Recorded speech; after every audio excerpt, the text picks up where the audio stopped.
Welcome to my dear student of class 10. Today your session 10 pair of linear equation of two variable. चलिए let us discuss third method, that is cross multiplication method. Multiplication method. What is the cross multiplication method? आपको दो equation दी होंगी वही a1x b1y plus c1 is equal to 0 and a2x plus b2y plus c2 is equal to 0. अगर constant term equal को इधर है तो पहले आप इधर लेकर आएंगे इसे और इक्वल टू 0 करेंगे. अभी बात समझे. अगर इक्वेशन ऐसे है 3x 2x plus 3y is equal to 5 तो पहले आपने कांस्टेंट टर्म को इधर लेकर आना है. 2x plus 3y minus 5 plus का के माइनस इक्वल में 0 रखना है इसे. Is it clear? नहीं भी रखेंगे तो फिर दिक्कत हो जाएगी, थोड़ा साइन का चेंजिंग आ जाएगी. ठीक है, लेकिन आपने करना है इस तरह इक्वल के इधर लेकर आने कांस्टेंट टर्म को. नाउ कैसे सोल्व करेंगे? x लिखोगे, जो वेरिएबल दे रखे u v कुछ भी दे रखा होगा, x दे रखे x और y वो लिखेंगे और यहाँ पर 1 लिखेंगे. Now solve.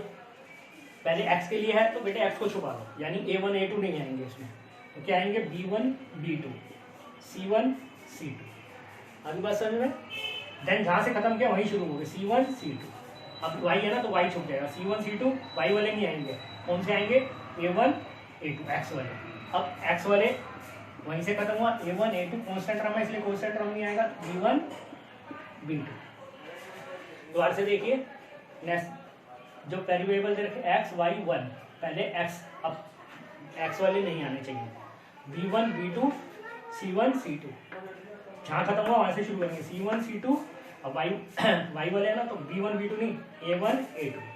ठीक, फिर खत्म हुआ a1 a2 कांस्टेंट टर्म नहीं आएगा b1 b2. Now cross multiplication करेंगे x अपॉन b1 c2. बीच में हमेशा माइनस होगा, ये ध्यान रखना. बीच में क्या होगा? हमेशा माइनस होगा. क्रॉस मल्टीप्लिकेशन करी b2 c1. फिर y is equal to cross multiplication c1 a2 c2 a1. Cross multiplication a1 b2 minus a2 b1. Is it clear? बीच में हमेशा माइनस आएगा. अब पहले इसे लेकर सोल्व करेंगे x की वैल्यू. क्रॉस मल्टीप्लिकेशन कर देंगे b1 c2 b2 c1 upon a1 b2 a2 b1. फिर इसे सोल्व करेंगे. क्रॉस मल्टीप्लिकेशन करो c1 a2 minus c2 a1 upon a1 b2 minus a2 b1. Is it clear? इस तरह से इसे सोल्व कर देंगे हम. अभी आपको इक्वेशन करके दिखाऊंगा. मेथड ये है. ठीक है, ये कोफिशिएंट लेने हैं x के नीचे. जो a1 a2 आपको पता ही है, that is the coefficient of x y and constant term. Is it clear? अभी देखिए क्वेश्चन करके दिखाऊंगा मैं, उससे आपको इजीली मेथड समझ आ जाएगा. ठीक है, लेकिन मैं आगे जो क्वेश्चन करूंगा वो सारे एलिमिनेशन मेथड से करूंगा. That is the simplest method. ठीक है, हालांकि मेथड तीनों ही आसान है लेकिन सिंपलेस्ट मेथड वही होता है. हमें जो हमने शुरू में सीखा था वो यही अधिकतर सीखे थे. चलिए देखिए जरा एक क्वेश्चन लेकर देखते हैं. कौन क्वेश्चन करते हैं आपके लिए. कोई क्वेश्चन लीजिए. मैं अपने आप से एक इक्वेशन लेकर दिखाता हूँ आपको. चलो मैं अपनी मर्जी से ले रहा हूँ.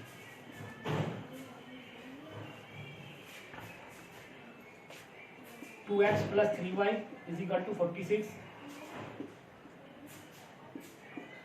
And 3x plus 5y is equal to 74.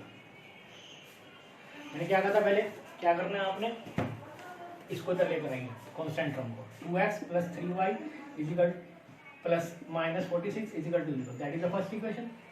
फिर इसे लेकर आइए 3x plus 5y minus 74 is equal to 0. That is the second equation. Is it clear?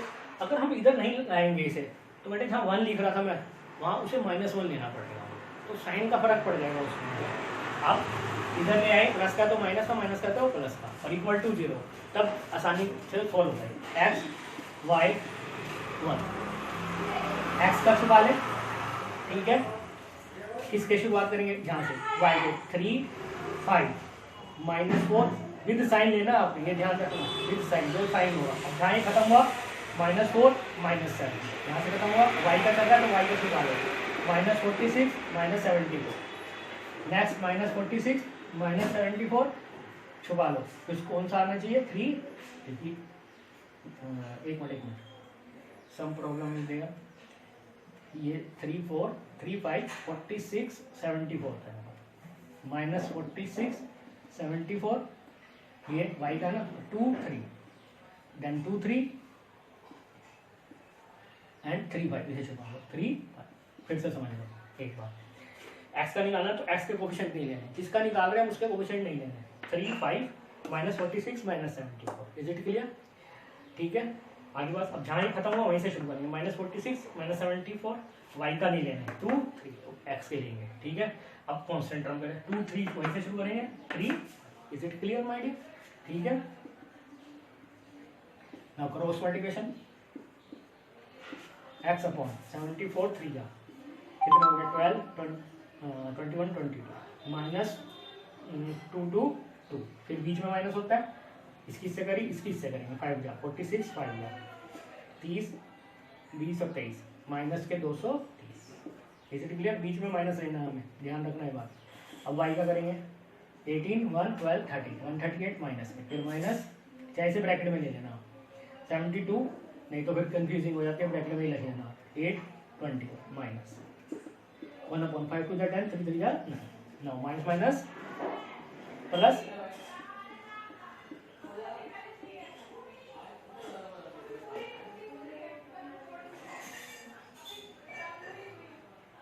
ये मल्टीप्लाई गलत होगा 4 टू जा 8 7 टू जा 40 148 माइनस माइनस प्लस 1/10 में से बन गया 1 x इसमें से माइनस करेंगे 8 बचेगा यहाँ पे 10 इज इक्वल टू 1 अब पहले से लेके सोल्व करेंगे x upon 8 is equal to 1 cross multiplication कर देंगे तो x इज इक्वल टू क्या आ गया अगला सम में फिर इन दोनों का लेंगे y upon 10 is equal to 1 तो y is equal to is it clear my dear this is the cross multiplication method आपके तीनों मेथड हो गए फर्स्ट मेथड कौन सा था substitution method second is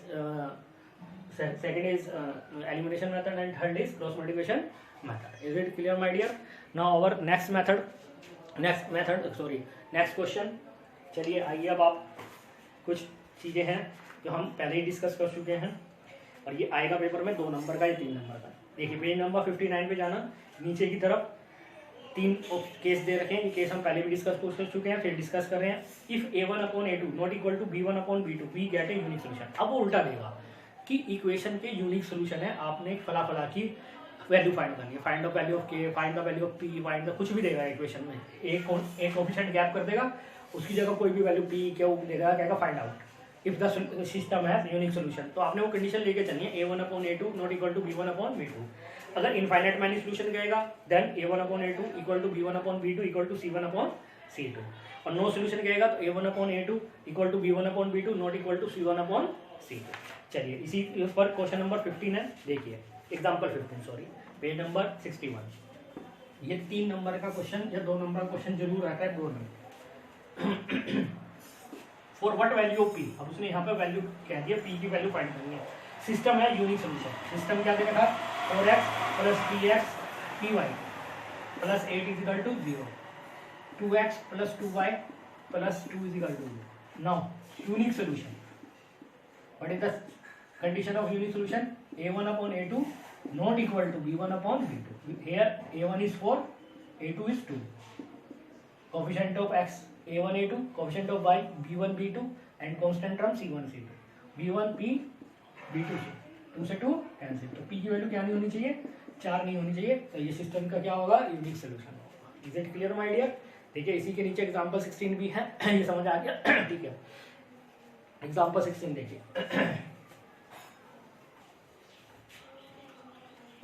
for what value of के की किस वैल्यू के लिए infinite many solution kx plus 3y minus k minus 3 equal to 0 12 plus ky minus k is equal to 0 infinite many solution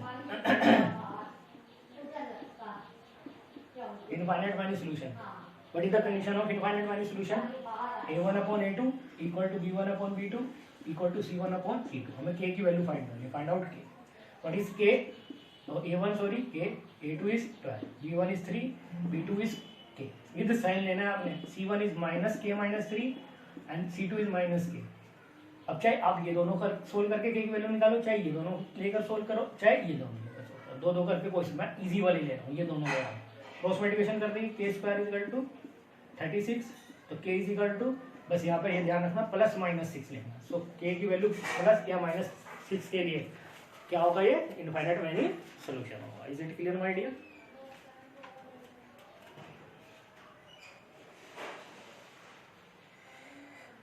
for exercise 3.4 first question बेटा उसने कहा जिसके unique solution होगा, नो सोल्यूशन होगा, इनफाइनाइट सोल्यूशन। एक तो वही बताना है आपने A1/A2 कंपेयर करके कि किसके यूनिक सोल्यूशन है, किसका नो सोल्यूशन है, कौन सा इनफाइनाइट सोल्यूशन है।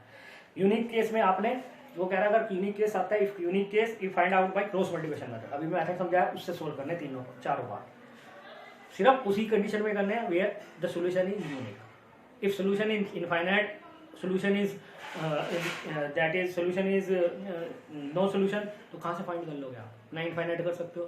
तो यूनिक सोल्यूशन में वो भी by cross multiplication method. Compare पहले क्या करोगे, A1/A2 B1/B2 C1/B2। Not equal आया तो यूनिक सोल्यूशन। अगर ऐसा आगे कंडीशन तो इनफाइनाइट, फिर नेक्स्ट सोल्व करना, क्वेश्चन लिख के छोड़ देंगे इनफाइनाइट सोल्यूशन, ठीक है। और अगर नॉट इक्वल टू से नो सोल्यूशन लिख के छोड़ देंगे, यूनिक सोल्यूशन आया तो करना है। So is it clear my dear? ठीक है। तो first part for homework 3.5। In next session we discuss about second आपका टेस्ट है। इन नेक्स्ट सेशन अब शायद न्यूज क्लिक है, आगे अगर लॉकडाउन बढ़ता है और ई क्लासेस चलती है तो आगे कंटिन्यू रहेगा, ठीक है। अदरवाइज आपका टेस्ट है तो प्लीज़ टेस्ट की तैयारी कीजिए। कौन सा चैप्टर है, chapter number 1, chapter 2 that is polynomial, and chapter 4 it is quadratic polynomial. सिर्फ 2 ही चैप्टर है, दूसरा और चौथा, ठीक है। सेकंड एंड फोर्थ टेस्ट, ठीक है।